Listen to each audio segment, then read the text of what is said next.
Oh yeah, I used to be a wacko.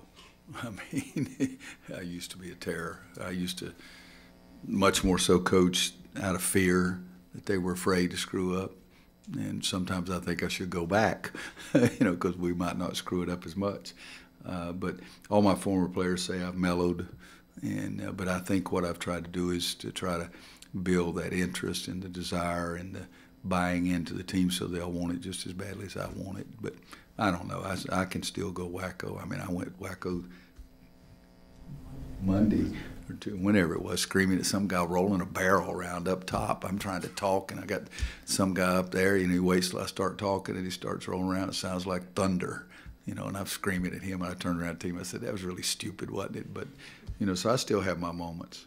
At first, I had nothing to compare it to except Coach Smith, and I didn't want to try to be Coach Smith. It's not who I am. And so what I did at that time was just coach what was comfortable, and it was demanding.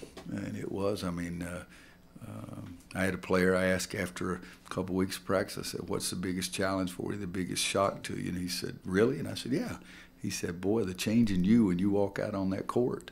But I've been very demanding. And at that time, a lot of it was that they did some things that I demanded because they were afraid what might happen. And now I've tried to get it to the point that they want it like I do. And I think they still might have a tad bit of fear, but not anything like what it used to be. But, I don't know how it evolved or whatever, but I do. If they care more, they'll invest more. If they invest more, you get better results.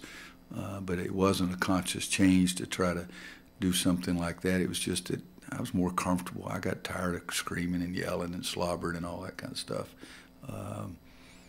But I think that with the generations, I think you have to change because the kids have changed. But deep down, I'm looking for guys that really want to win, and I find those guys a lot. And it's important to me to find guys who are willing to make sacrifices towards a common goal. As long as they understand it, we'll do everything they can to help them reach their own individual dreams and goals too. Because it's got to be two goals. I mean, they've got to know that I'm in for what their own individual dreams and goals are, and I think everybody does. I listen to everybody. Some of them goes in one ear out the other, but I do listen. But Coach Smith was best. He said, you don't have to be anybody else. You're good enough. Just be Roy Williams. Just be yourself. And for the most part, I've done that every day. I've never tried to be anybody else. But I care, and I keep going back to that. But they know I care about it. I may chew their butts out, but then they walk off, and I say, you've got that math test at 10 o'clock tomorrow morning. Good luck, because I do care about them.